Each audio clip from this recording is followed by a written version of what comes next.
Tell us about this story in Tana River City. Well, it's interesting in that it's not every day one actually gets to read or hear of a situation where the person who's complaining about being physically violated and physically harmed is a man, and the complaint and the issue is that women are turning on them and meting out, should we say, very purposed and very directed violence at them. And among the reasons that are given is that as men, they are not seen to be providing adequately for the family. So it's not just a question of being beaten, it's a question of being denied even entry into your own home and being told, my friend, if you are unable to provide for this family, don't even come here. So which means you are banned. But as I was reading this particular story, one of the things that struck me is how is it that you have a certain reversal of roles? Because a lot of what we read is this sort of situation, but it is men who are meting out the violence. It is men who are actually placing women in this uncomfortable position where they don't even seem to have a voice in their own homes. And here we have a situation where we're reporting, well, cases of men not having a strong enough voice in their own homes. And this is caused by economic hardship. So Yes. the story in The Nation on page 12 gives the story of a couple of men. One of them is Gadi Farah, who says he has become a refugee in his own home, only guaranteed of peace if he brings food. He's 55 years old. He says he has endured physical abuse from his wife and escaped death as many times as he can remember. I've been beaten with firewood, at times with sticks. He has even attempted to slaughter me using a machete several times, but I escaped. He says this has happened since 2019. Just before the pandemic, he lost most of his livestock in the 2019 floods that affected Tana River. He was left with little to manage, got into charcoal business, ran into conflict with the Kenya Forest Service officers in March 2020. He was fined more than 15,000 shillings. He did not have 15,000 shillings yet to go and sell off his goats, even though his wife did not approve of it. I, however, had no choice since my freedom was more important. He needed to secure his freedom, sold his goats. Ha! Back at home, they had nothing more to depend on, and both were forced to find other means to survive. From then on, his wife became hostile, denying him food whenever he brought nothing home. On the few occasions that he did manage to get some food, he would only be served after the children and his wife had had their fill. Any effort to confront the matter ended in violence. Tried to call in elders to address the issues he was facing, but they failed and left him to resolve it his own ways. And this issue of the pandemic has actually made things worse, infinitely worse. I mean, they even cite a case where a man was actually in a fight with his second wife and got killed. Wow. Yes, he died as a result of it. Wow. Now, it's a wow situation because men are dying in a situation where there is violence within the home. And yet, what we are accustomed to listening and hearing about is women dying in similar situations. The tables have clearly turned. And it's everywhere. Even in terms of women, according to human rights organizations, there's an increase in the number of women who are also getting affected by this. Human rights activists are calling on the government to declare sexual and gender-based violence a national disaster. A number of organizations called a press conference last week, and these were Haki Africa, Feminists for Peace, Rights and Justice, Grassroots Women Initiative Kenya, Red Vest Movement, Haki, Superb CBO, Kangemi Grassroots HRDS Movement. They were all in Nairobi holding a press conference, and they were urging the state to put stringent measures in place to eradicate the vice. They're also challenging the government to set aside funds to fight SGBV. They are calling on the establishment of safe houses for victims, as well as making the prevention and redress of violence against women a key part of its national response plans for COVID-19 pandemic. The issue regarding women has been highlighted, but with reference to men don't usually speak out on such issues. They don't. And it is also reported that many then go into depression as a result of this, and many die. Yeah. Because they will not talk. Men will not come out in the open and say, my wife is beating me on a daily basis. Yeah. Or the one day they snap, they go into extreme violence and death occurs on the other side. Yes. So the man ends up actually killing the woman. And it's recorded, obviously, that this is femicide. would be interesting to note that this increased number of men who then have been reported of being abused, how then they're reporting, because they're clearly talking about it. Are they being induced to speak? Has there been a situation so terrible that they're forced to do so? Have they been hospitalized? The reasons under which, or the reasons for which now they're speaking out, I think then is important to look at, because it could be that it's becoming so bad that they realize that, if we don't speak about this thing, we will die. There's So there are Remember reasons as to these- why they are now sharing it. There's a human rights organization actually working in Tanariva, and this is on gender-based violence. And one person called Ralia Hassan says 4 out of 10 men in the community are experiencing violence at home. And she notes that because men tend to keep silence in the face of such atrocities, a large number of them now, as what you're saying, CT, depression, death, and all. But 4 out of 10, that's a high number. But consider also some of them, you see, this reversal of roles, in a sense, has come about as a result of changes within the social and economic structure of the community that there's nothing they could do about. It's reported that some people lost, for instance, their livestock, Yep. okay, during a flood. Some went into business they couldn't sustain. Yep. In short, their way of life has changed significantly, and in that change of the way of life, so has the social construct of that particular community. And it appears that the social structure that involved wazees or elders who could resolve this issue, that has also changed, because elders seem to be giving such matters a wide berth. And they're also powerless. Yes, yes. So this is an overhaul of a certain social system that existed. So should gender-based violence be declared a national disaster by the government? Let's bring in one of the activists who was addressing a press conference on Friday. The Executive Director of Haki Africa, Hussein Khalid, is on the line with us. Good morning, Hussein. Good morning. How are you? Very well, thank you. Good to have you on the show. Thank you for having me. So let's first of all start with the premise of your press conference on Friday, where you were calling on the government to declare this a national disaster. What were the grounds for that? Thank you very much. Let me first of all begin by commending Spice FM for having this very, very important discussion, particularly at this point in time in our country. The press conference we held last week was as a result of statistics that came to the fore, communicating the seriousness of the matter. Last year, between January to December, we had over 5,000 cases of gender-based violence reported in various gender desks across the country. And this was a 36% increase compared to what we had in the previous year. And on Thursday, just a day before our press conference, we saw Professor Phobia, the CS in charge of gender, holding a press conference and giving us feedback. And we were a bit concerned that the government is actually behaving like an NGO, giving statistics and telling us how bad it is, and that the situation is getting out of hand. And we felt the urge, of asking the government to do more than just give us statistics, because they are the primary institution in the country that is supposed to deal with these issues. And while we appreciate that, they are acknowledging the magnitude of the problem, we felt, they were supposed to do more than that. They're supposed to tell us how they will work with, for example, gender desks in police stations to curb the vice. We wanted to hear how they will allocate budget so that get better responses to GBV issues. We wanted to hear how they will put up a policy and legal framework to address SGBV in our country. So we felt it's important for us to come out almost immediately and try to drive the government towards declaring GBV a national disaster.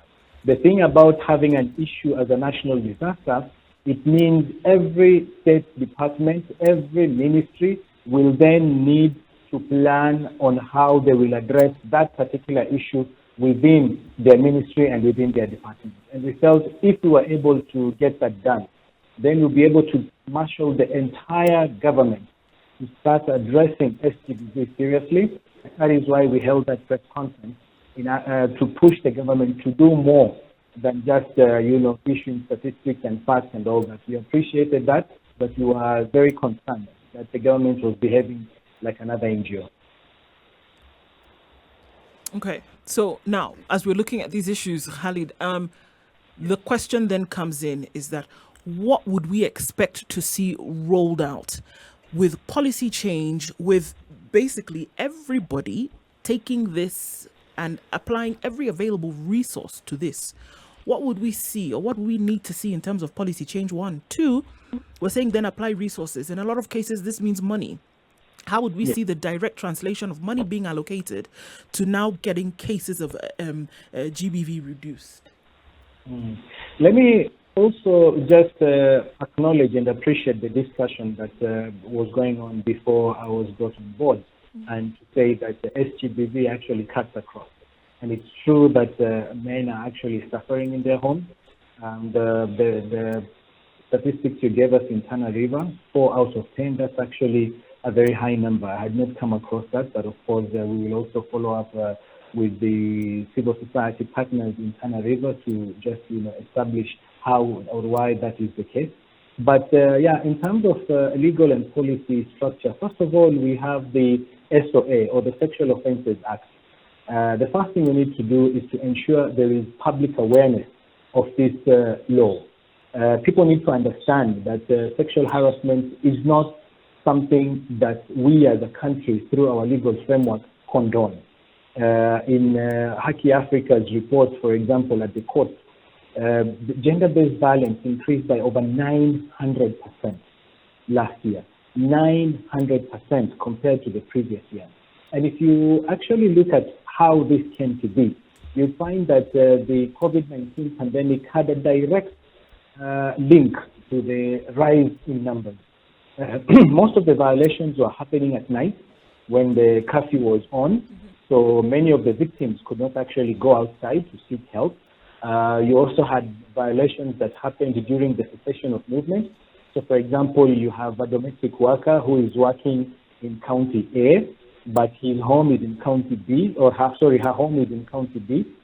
So when she's being violated, she can't run away and go back home, whether it's during the day or during the night. And mainly, we actually noted it's the economic vulnerability of women that rendered them, so susceptible to violence. You see, many women in Kenya, according to the government statistics, over 85% of women in Kenya actually rely on day-to-day casual labor. And with the COVID-19 pandemic, it actually meant majority of them were not able to find means and ways of accessing that economic activity. Of course, because of lockdown, social distancing, the restaurants were closed down. For example, at the coast, the tourism sector completely went down. So these women had no way of actually earning money or, some ways of putting food on the table at the end of the day. So they remained completely reliant on men. And men, unfortunately, took advantage of that situation. And they went out, beating them up, harassing them, assaulting, and stuff like that. And it's very unfortunate that, it's us as men who are responsible for these violations. And the worst part, further worse, is actually majority of those who experienced violence, the violence was from a man closely related to them, or very, a husband or a son. You had incidences where children were beating up their mothers because there was no food on the table.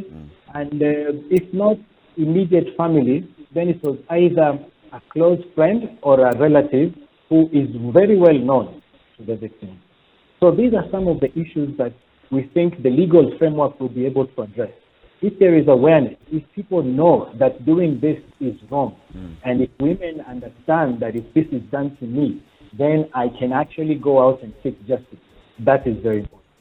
The second point you asked is about resources. So these resources, number one, for example, we have proposed in every police station, there's supposed to be a gender desk with a gender officer.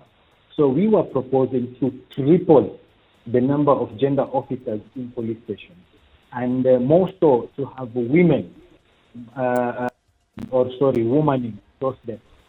For example, we have a case of Bamba Police Station where we've had very many issues of gender violence, and the officer at the gender death is a male officer. This takes away, the confidence of a female victim to report, because they feel this is the same sex that has actually violated my rights, and I'm going to report there. So you always find women saying they will always take the side of the perpetrator. So number one, you are suggesting to triple the number of gender officers within the police station. The second thing we were proposing, and I think you also mentioned it, is to have what we call safe houses, where women can actually go when they're in trouble, because when you persevere, so when you're beaten and you're just seated there, because you have nowhere else to go, it's extremely, extremely sad. So you are there because you're feeling, where else will I go? So let me just persevere, let me just take the blows, let me just take the kicks, because I have no other choice. Yep. But if we give people choices, we tell them, look, if you're in this situation, there's a safe house you can go to. You will be taken care of. Your issues will be addressed, and you'll be able to get justice, and we'll help you start afresh. I think that would be a beginning of a new life for many women in the country who are facing. Let me ask this question, sir. Yes. Somehow, from just the article that we were looking at on page 12 of The Nation, it seems to be that violence seemed to be meted out as a possible form of solution. And I'm concerned. What is it that brings a community or people within a community to the point where they believe that issues must be resolved through violence? That's a very good question. And for us, particularly as lawyers, we get very concerned by these issues. For example, you find people when there's a suspected thief, then they call, when they're lynching that thief, they say that's mob justice. There's no way that is mob justice. The Constitution is very clear that every person is innocent until proven guilty by a court of law. Guilt cannot be confirmed by a community. Even if myself as Hussein Khalid, I see someone snatching a lady's handbag and I have recorded that on my camera and I show that to the people, that is still not guilt confirmed. The only institution that has the mandate to confirm guilt is the court of law. So this is something we need to go out and talk to people about. So when you see someone stealing and then you decide to lynch those people. Last month in Mombasa, for example, 4 people were lynched by a mob. And you see, to them, that is justice, because they're saying we are tired. Insecurity, it has just gotten out of hand. Every day people are hacked to death by this marauding gang, Wakali Kwanza and others. So they're taking the law into their own hands. And when this happens, it means that the justice system is not delivering. People are losing faith in the justice system. They're saying if we arrest these people, we take them to the police station, the next day they'll be out in the streets doing the same things again. So it's the same with the GBV. We have issues within our communities. We have concerns. For example, I think earlier on you were talking about men being battered. So possibly they're thinking, I've reported this. You said they've talked to the communities, they've gone to the police stations, but they're not getting any solution out of that. So then they end up retaliating. And this is a natural human reaction for both men and women. Even for women, when you push them to the wall, we have received many incidences where a woman says it's self-defense. This man was actually attacking me. He wanted to beat me up, to kill me. He's done this several times. So this time, I just had to defend myself. I just took the knife and stabbed my husband. So, I mean, when the justice system fails to deliver, when people feel they are not in a position to have issues addressed in an amicable way, when they feel that society is not there for them, then it's a natural reaction for any human being to protect themselves, not self-defense. So I think that we need to do more. One, we need to raise awareness amongst communities. Do not remain silent.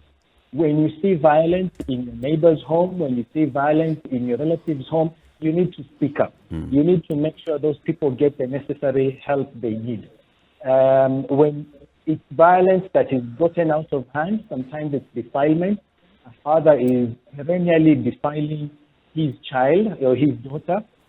Please report these cases. And in as much as we encourage mediation, there are certain cases where mediation does not offer solution. We are encouraging people to report these matters to the police so that they can be followed up through the criminal process. These are issues such as defilement. I can hear already the bells ringing, Khalid, when now you're saying this, because in the moment when this is happening, there is not a system strong enough for somebody to be able, right now in Kenya, for somebody to be able to pick up the phone and call and say, I'm in a domestic situation and can some kind of help be accorded to me? It doesn't happen today. It's like what we watch in the movies, call 911 and within minutes there's somebody at your door. And they're there to sort out a domestic. It doesn't happen. So here is somebody who's wielding a machete at you, is drunk. In that moment, what are you going to do? Same thing for a man. Here is somebody who's attacking you in this manner. The system, I wouldn't even say it's not strong enough, doesn't exist where somebody can pick up the phone and make a phone call or ask for help. Calling on your neighbors, it doesn't happen. So in that, I mean, never am I advocating for violence in this manner, but it would appear that somebody in an attempt to protect their life then are going for the person who's coming against them. What do you do when you say, go report at the nearest police station, for example, and here's somebody who's literally going for your neck? What happens in those cases, against the law? I think these are very, very important discussion, as I said, and I really, really want to thank Vice Defense for this. And this is exactly what we were saying when the government held a press conference and they released statistics. We were saying, look, you need to do more than that. You need to go a step further. That, helpline, for example, what are we doing to bring it into reality? So that people actually know there's a helpline that we can reach on. The 5,000 plus cases that were reported last year actually came through a helpline, but there is not enough awareness. And it's not even just awareness. Sometimes you would call this number, you don't get the necessary support that you need. So these are the steps that you are asking the government to take. I fully agree with you that we don't have a system in place to help particularly individuals who are at the moment, that right moment, they need help like immediately. And you see, help is not just through the phone line. You need to have systems in place. You need to have police stations available on the ground across the country. That's why we're saying, for example, triple the number of officers on gender desk, so that when a call comes in, if someone is attending to one case, then there's someone else who can rush to another case and another one who can also go to another case. But yes, I agree with you that at the moment we don't have that system, and this is what we're trying to do to push the government to have that system up and running and working, particularly for our women. I also heard you, Khalid, as you were, enumerating the issues that you were raising by calling for sexual and gender-based violence to be declared a national disaster. You said we need better enforcement of the law. We need to see the establishment of gender desks at all police stations. We need the establishment of safe houses. And also you're explaining, those are very high numbers. When you're saying that gender-based violence rose by 900% in just 1 year in the coastal region in Mombasa, that's a very high number. Did you guys look back at the causes of this? I ask this having in mind a report on mental wellness of the citizens that also raised concern.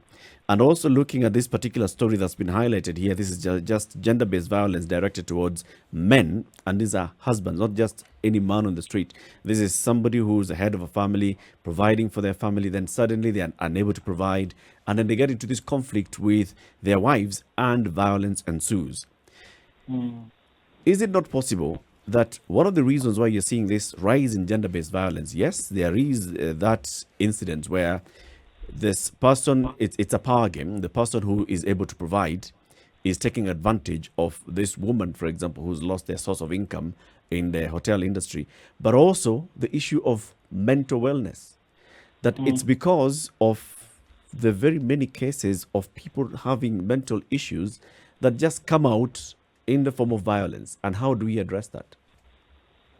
Thank you. And again, very, very important issue, and we need to reflect on that. And let me also say that these statistics, of course, we have facts and we can prove the statistics, but so far, not enough research has gone into the causes of why this has happened.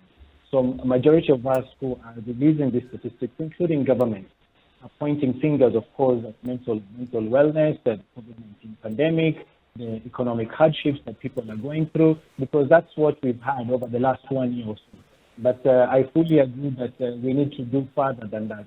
There are people who are, I can say, are sick. You know, it's not frustrations, it's not anything. They just want to feel dominating, and they just want to take charge, and they engage in violence and stuff like that. But majority of the cases that we've received are actually directly related to frustrations. For example, a woman feels this man is not working hard enough. Why is he just at home?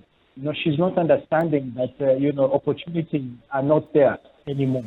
The jobs that this man we used to go to make the daily bread and all that are not there anymore. So for her, she's frustrated. I have kids at home. They're crying. We haven't paid rent. The landlord is always on me because you're never around. We have bills to pay. People just find me here at home. And I just keep seeing you going in and out, and you're not bringing home anything. So frustrations build up. And for me, mental wellness, I think at the moment, our country is suffering. Mental wellness, I believe each and every person, including myself, including yourself, at this point in time, we are not where we were, for example, say last year. We need all of us to debrief. We need psychosocial support as a country. And these are some of the issues we're trying to push the government to start thinking about. Because if we proceed at this level, at this rate, then I fear statistics next year will even be worse. Now with the third phase upon us, and taxes going up, and no one is thinking about the mwananchi on the ground. Everyone is just pushing all their losses down the drain to where mwananchi is at. So we are seeing more frustration. And if you look at statistics that we've had over the last 1 quarter compared to last year, it's far much worse. So it's about time the government did more than just give us the facts. We appreciate the acknowledging we have a problem in our country, but then we want them to do more. And that is how we're trying to push the government. Let me ask this question, Khalid. Of the statistics that you have, would you say that a majority of many Kenyan families are experiencing this dire situation of violence, or would you say it's only a small number, or would you say that it is growing? And if it is, which sector of our communities are bearing the brunt of this? I want to say the number is growing. Yes. It's definitely not the large majority, but our fear is that we are headed towards that direction. One thing for sure is that some form of violence, and violence is physical and also psychological. Every family, almost every family has experienced some form of violence, even if it's psychological, during the last 1 year or so. The number of physical violence is going up, and this is dangerous because if we don't then address the issue immediately, it means we are going to see more cases being reported. Okay, so now what do you, I'm just looking at it in terms of reality, what do you think the response is going to be? Again, looking at other issues where we said, or whether, task forces that had been then given the responsibility to find out what's going on in the country said this needs to be given national disaster status, emergency status right now, and something needs to be done about it. There are very many layers that need to be unpeeled to sort out this thing, because you're dealing with intimate relationships at home. You are dealing with young girls and young boys with their superiors, whether it be in school or wherever it is that they might be. So very many layers to be peeled from this thing. If we can use the parallel of the mental health, and we're saying then it needs the help then needs to be institutionalized, that across board then everybody needs to be in one mind and one understanding. Now, when it comes to SGBV, they're also looking at what in some cultures is accepted without realizing that it is actually a problem. Without realizing, then you're putting people into society that have come from a place of abuse and then needs to be sorted out. So it seems that it needs to be pulled apart on so many levels.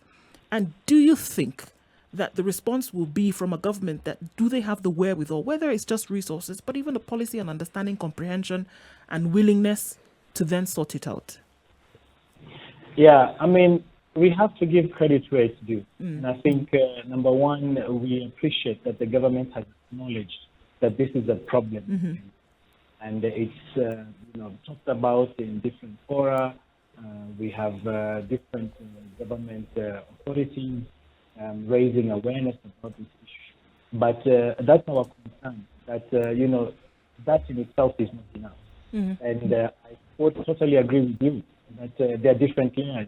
If you look at the example of Kilifi, for example, it's teenage pregnancy. You have the border riders. Families no longer have money to give their children to use matatus to go to school. So this girl has to walk 10 kilometers every day to school. And she can't do that 10 kilometers and 10 kilometers back. So she befriends a border rider somewhere. But this border rider wants to get paid. The girl doesn't have money. So a huge number of the teenage pregnancies in Kilifi, for example, is by the border sector. So the question is, in looking at the different layers, what is the role of the border sector in addressing teenage pregnancies? If you look at, for example, in schools, I think the other day we had a report, I think it was in Kisumu County, a headmaster who had impregnated 9 pupils in his school. Again, what is the role of NAT? What is the role of TSC in addressing GBV in schools? If you look at, for example, workplaces, after GBV rise in terms of last year, the second issue was a labor-related issue that had also shot up in terms of violation. You have women who are complaining when they go, for example, Easy Kazi and Mjengo. They're told if you want to work here, sexual favors, some of them are rapes, in workplaces and, such kinds of issues. Again, the FE, Federation of Care Employers, what are they doing to address these issues? Even on the internet, cybercrime is quite high. You get people who are engaging in sexual activities and then they're quietly or secretly recording.